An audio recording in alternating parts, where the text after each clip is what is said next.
So welcome back to another episode, and just like the days of the week, we get a brand new PlayStation 4 Pro. And I just want to say that this has been sent in by Sony for review for me. I am not paid or sponsored to talk about this device in any capacity. It's a review copy only. And I got a lot to say about this, in fact. It's going to be quite a big discussion today. And I just want to say for the record, I already played the PlayStation 4 Pro today at Victor Lucas's place. I was doing an interview over there, and so I got to try out a lot of games and see what the hoopla was for this system, and also see a lot of what the confusion is. Like, this is a bit of a PR nightmare, and it was a device I know this sounds funny, but I was kind of nervous about reviewing because there's a lot of misinformation and it's very confusing. I was confused as just a video game player going into understanding what this is all about. And so what I thought I'd do is an unboxing, and I have a regular PS4 here and the Slim, and I thought compare them visually and then get into talking about how it works and how it looks and how it plays. And of course I wouldn't forget this. Gotta break the seal here. Man, oh man, people have been talking about this device for so long. There's so much confusion. And that's the whole thing. There's a lot of confusion about this device. And here we go. We're stepping into the next level here. Here's a box inside of a box. And it comes with a 1 terabyte hard drive. Here's our quick start guide. Let's get to the meat and potatoes here.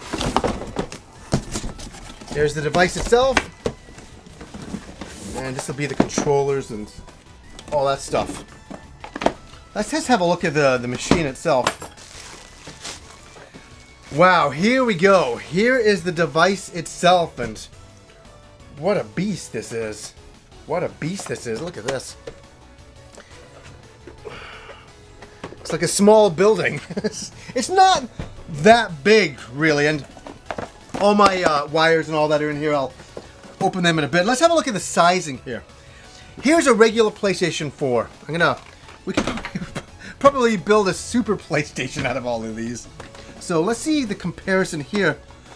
Look at that. It really is nearly the same size as a PlayStation 4. It's a little bit wider, but nearly the same height. Nearly the same height. Yeah, very interesting there. Just to show you. It's not too heavy. It's not too bad. Next to the PlayStation Slim. And here we go. We'll do a double stack there. Show you guys that. It's interesting. I'm surprised. I really thought the Pro was going to be a lot bigger.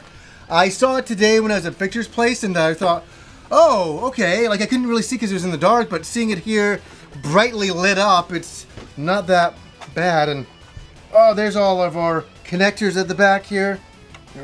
Plastic, we'll take off that later on. Power supply, HDMI, obviously your internet. So I'm going to talk in layman's terms here because there's so much stuff online and it's been so confusing. And this game gets an update, but this game doesn't. This game's got better frame rate. This game doesn't. This this game is more high res and more 4K than this game's not. Oh my God, that's what was confusing me the most. I'm like, what is this? And when I broke it down to its simplest, what this is, it's just a regular PlayStation 4, but it's more powered up. So think of it this way, you can get any PlayStation 4 game and put them in all three of these devices. They all play the same. There's no PlayStation 4 Pro versions in the sense that you go to the store and buy a, like Titanfall Pro. It's not different than that in that sense. But if you do buy certain games, or you do own certain games, they will have forward compatibility. They will have an updated patch for the Pro alone to make the game play better frame rates, or in 4K. And a lot of other tricks and whistles and crazy things going on there. What is my experience playing games on it? Seeing games playing 4K? And let me just say that people who have PCs, they've been doing this for a long time. We're all very jealous of them. That's the the premier way to play video games is on PC. I'm the first to always say that. But for people who have consoles, this right now is the most powerfulest console on the market. That is fact. Do you need it? We're going to get to that point at the end. Do you really need it? But how does it look? How does it play? Is it fun? Is it worth it? It's like all of those questions. I had all of those questions. Seeing games play on it today, I saw Titanfall 2. I saw Uncharted. I saw, what else did I see? The new, Tomb Raider, the PlayStation 4 version. And what was the big one I'll save to the end, which was such a shock. Such a shock. But, okay, let's just talk Tomb Raider. How did it look? I was playing Tomb Raider on a standard, 1080 TV the other night. It looked beautiful on my regular PlayStation 4, and I was playing it. I loved it. I thought it looked great. So I went to Victor's place today, and I'm looking at it, playing in 4K, and just looking at it, it's so weird, the difference. Everybody wants to know, because I can't show you, so all I can do is tell you. What is the difference playing a video game in 4K? It's very, very beautifully subtle. So you're looking at the screen, and I was watching, Laura go up the mountain in the beginning in the snow, and everything, you could see the ice crystals just a little bit more. Everything just looked a little bit more smoother.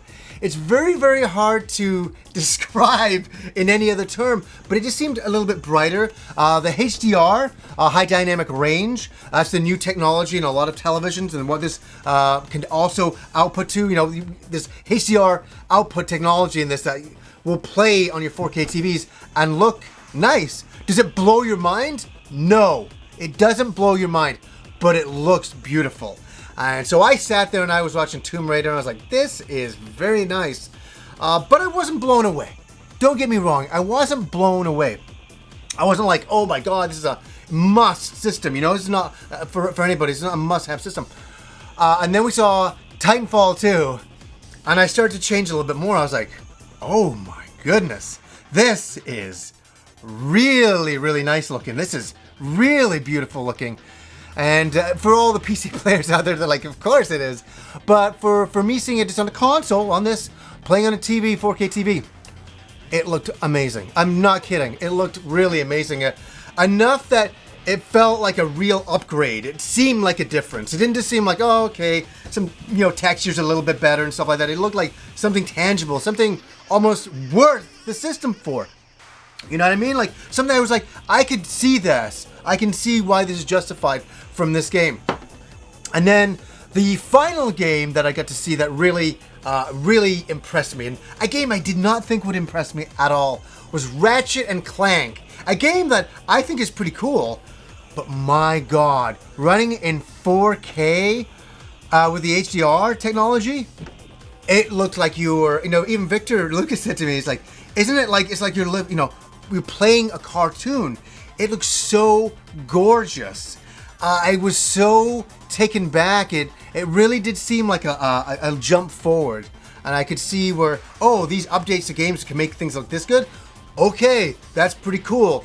And that's what I like about the PlayStation 4, and I'm being honest here, is that you can do it or not do it. If you want a little bit more horsepower, it's there. It exists right here. If you don't, you're totally okay as well. I think this device is for anybody who does not have a PlayStation 4 right now, and they want to jump into the PlayStation world. Wow, for $100 more than the Slim right here, what a deal, dude. This is the system to get if you do not have a PlayStation 4 and you want to get one this Christmas. This would be good. And you have a 4K TV. And that's the thing, a lot of people don't have 4K TVs, do they? Not, a lot of people are getting them, all that kind of stuff. Where if you do have one, you have HDR technology, and you don't have a PlayStation 4, this is a no-brainer at that point. But if you have a PlayStation 4, well, you know what? That's pretty good. You'll be fine. You'll be absolutely fine. I'm not here to sell, I'm not here to sell you this. I'm here to talk about my experiences with it. That's what this review is supposed to be about. And get rid of just all the, all the technical talk, and just cut right kind of to it. Is it kind of cool? What do the games look like? Is there a difference? And I hear that, and I haven't seen it for myself, but Victor was telling me that Res Infinite was they've upped the resolution on that. And that's for PlayStation VR, and I love Res Infinite. I'm playing it all the time. I'm like, wow, I can't wait to give that a go and see how that plays out. So a lot of games have patches. A lot of future games are being made with the pro in mind, so you can patch it and make it even, make the game better, play more optimal. But the games will always play on the regular systems, and that is important to know. I don't know why. I may be moronic, but when this was coming out, I was kind of confused about the whole machine. I'm like, what? This is updated, but that isn't in this game, and this isn't. I'm like, what is this? This is, and that's why I said at the beginning it was a bit of a PR nightmare. It was like, nobody kind of could figure out what this was doing and what it wasn't doing, and what it could do and what it couldn't do. So people were having a very negative reaction to it, which I totally get. Even I was like scratching my head. I'm like, so what does it do? It's a 4.5 PlayStation. Is that okay? Do we need that? Is this And here's the thing. I think it's just a little bit of a stepping stone until we get to the next gen type of thing. That it's not a PlayStation 5, but yet it's competing with some of the other machines coming out there, and obviously we're getting the Xbox Scorpio and all that in the next year. That, and thinking of that brought me to a very big negative with the machine. Unfortunately, there is no 4K Blu-ray player. I know most of you know that, but that is a really painful thing. I want to hook this up to my TV and play 4K movies. The reason why that one bothers me the most is because Sony invented Blu-ray technology. So, there's a Blu-ray player in every PlayStation. Why didn't they update it so it could play Blu-rays and Blu-ray 4Ks? To keep the cost down. I'm guessing. But that's something that really hurts this. That I have to buy a separate 4K Blu-ray player. That is just ridiculous. And it is. And I think even Sony would know that themselves. They would. But hooking, hooking this up and not having that is a very big... It's a very big downside. I'm very bummed out about it. So that's not in here. But I will say, as a positive coming back, that I understand why this machine exists. And if you have an incredible PC, you're just laughing, anyways, and you have every right to. But for console players who haven't jumped into the game, this is the way to go. It is the most powerful console on the market as of right now. And if you want a bit more horsepower, it exists, and you will get it, and you will reap a reward, but only if you have a 4K TV. You will see higher frame rates, things like that, on a regular 1080 television, and things will look better. But I think it's the 4K that's really, setting this aside, pushing it forward, that would be a must-have machine. So, guys, that's some of my things I wanted to say about the PlayStation Pro, a machine that has a strange and unusual, PR campaign going around. Everybody's trying to understand what this machine is. I hope I've been able to explain a little bit more today, and maybe, heck, over the coming months, I'll learn a lot more, and maybe we all will together, and we'll find out what this thing can really do. But right now, it makes a lot of sense. I totally get it. If you don't have a PS4, time to grab one and grab this. I think it's a great way to go. 4K TV, you'll be having a merry motherfucking Christmas this year. So anyways, guys, until next time.